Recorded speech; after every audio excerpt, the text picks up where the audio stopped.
Alright guys, hey, the finally new video on my YouTube channel. Maybe some of you were waiting for this video, and this is a finally video about the RX8 with the Miata's engine.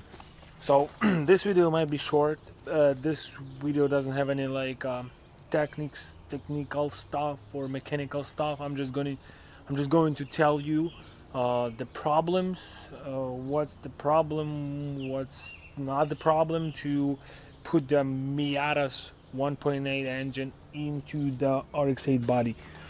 As I told you in the videos before, I love the way this car looks like, but the rotary engine, it's all everybody knows about the freaking rotary engine in RX8. The body is beautiful, suicide door, everything, but the rotary engine, it's 1.3, super powerful, 232 horsepower. But you need to like put the oil every time. You need to mix the oil with the gasoline and everything. So I'm just decided to put the Miata's 1.8 engine into this body. It's the cheapest way, and everybody could do that. Even I'm without the special tools and everything like that. I'm doing it in my driveway.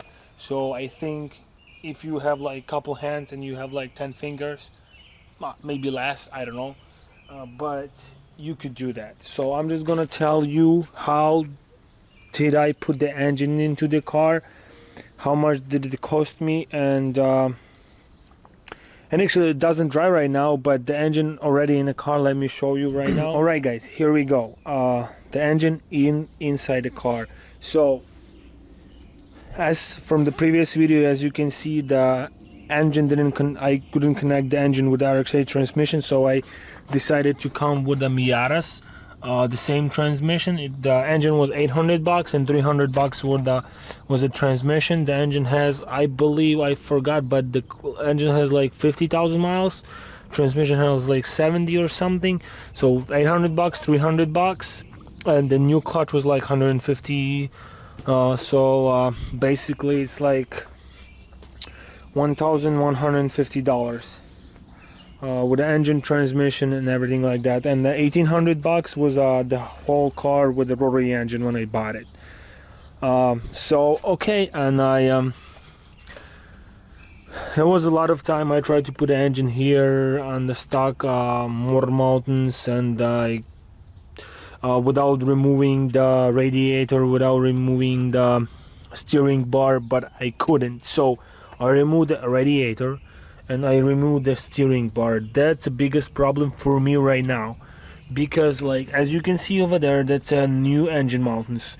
So that's a regular Miata's engine mountain, and then I got a professional welder. He spent like 3 hours and he welded me those green things. I paint them into the green color, as you can see. Paint them to the green. So that was like that's why the video was so long, because I couldn't find the professional. I was looking for a professional welder basically, because as I'm trying to show you guys to the cheapest way to do it, because if I was a rich person, maybe I might give this car to the mechanical shop and make them to build this car. But I'm sorry, my English, I'm trying to translate. As I'm working on the car, I'm enjoying it and I love it. So if you guys like to work on a car, that thing for you, that's not that hard. It takes time, you know. I started to do a job on this car in January. It's already June, so 6 months. But everything's going, and we got the engine into the place. So he welded those motor mounts, and the one maybe you will be able to see from here, that's a transmission mountain right here. I'll put the camera right there. So I used the regular RX8's transmission mountain. It was exactly the bolt into the Miata's transmission. So, and he welded that bar, and we put the we put the RX8's transmission mounting on that bar, so the engine in a place. The next problem is, as I showed, the steering bar. The steering bar, I'm looking for Miatas right now, because the Miatas, it's a liquid one, power steering with the liquid, because the RX8 stock one, RX8s, it's electrical and it's really thick. So I can put it like underneath the engine, but it's too low. It's like that, like max 3 inches from the ground. So I'll scratch everything. It's not a stance project, so at its nice safety, I could just like basically like get it out from a car. So I'm looking for a Miata's one, and we'll see if it will fit. So next problem is that, so that's the next thing I'm going to do. After that, I'll start to work on a coolant system. That's a second. Third one, the fuel lines. So the RX8's fuel lines right here, and the Miata's ones, they are like on this side. So I'll need to make them somehow. So that's a third problem. That's about the coolant system and fuel system. I'm not like really worrying about, because that's I have a space here, so I'm just worrying a little bit about the radiator, how I'm going to install the radiator here, and a mountain and like holders for them, and then I'm gonna cut this part right here and install the AC and alternator going right here. I'll try to fit the RX8 one and the starter. I'll need to install the starter right there. Let me show you. Yeah, right there. I'll need to install the starter. So that's basically 4 problem with the starter and alternator. The fourth one, and the fifth one is drive shaft.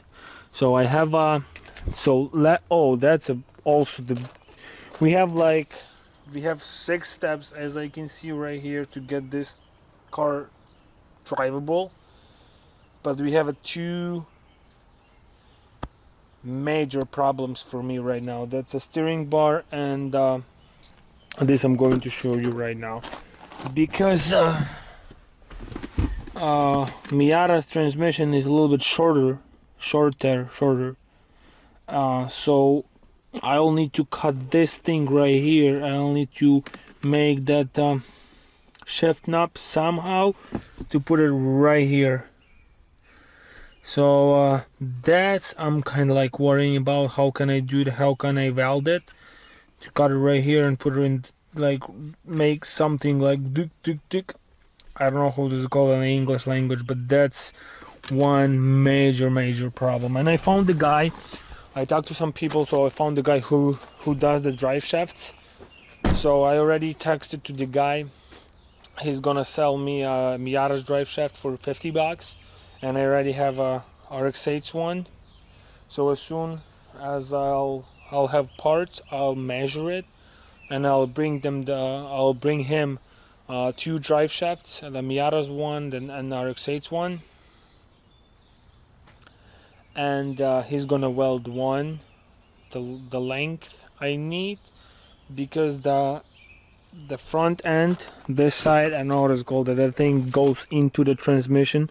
The RX8's one has a different than Miata's one, so I'll need to take the back end, the RX8's drive shaft, and the front end Miata's drive shaft, and it needs to be that much longer, because the RX8 was ending right here, and the Miata's right there, so I need like that much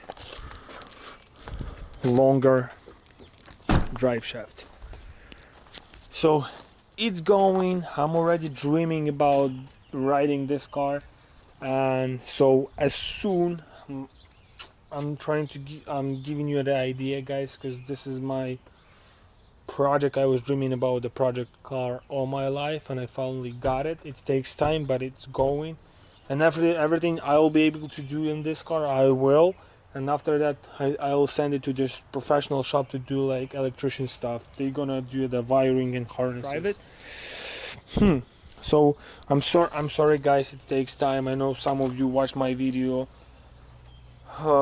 Maybe I'm sorry you were waiting for this video so long, and this video even doesn't have like so much information. But basically that was really easy to get this engine in as soon as they'll remove the steering bar and radiator. So guys, if you're doing this job, because I was put like I bended this pipe a little bit, so I'm worrying about this thing because I was trying to put an engine with a stock radiator system and steering bar, and I couldn't because the oil pan and everything was like on a way.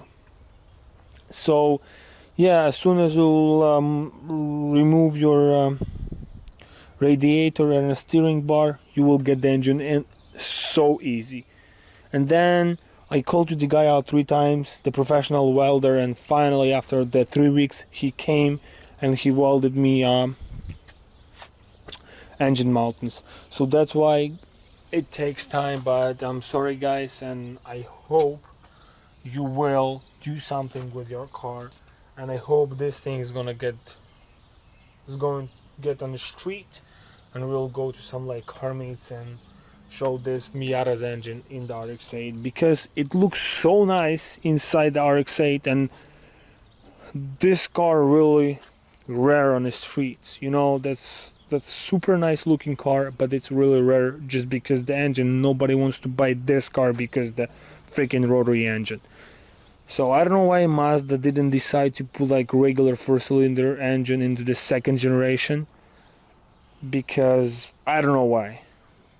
But if they did, you would see this car on the street all the way, everywhere. I'm sorry, everywhere, because it's really nice looking car, and this car it would be so popular, and the people with the regular engine would drive like 200,000 miles, because that one standing right there, Mazda 5, this is a stick shift. It has 183,000 miles on it, and the engine works perfectly fine. Thank you for watching video.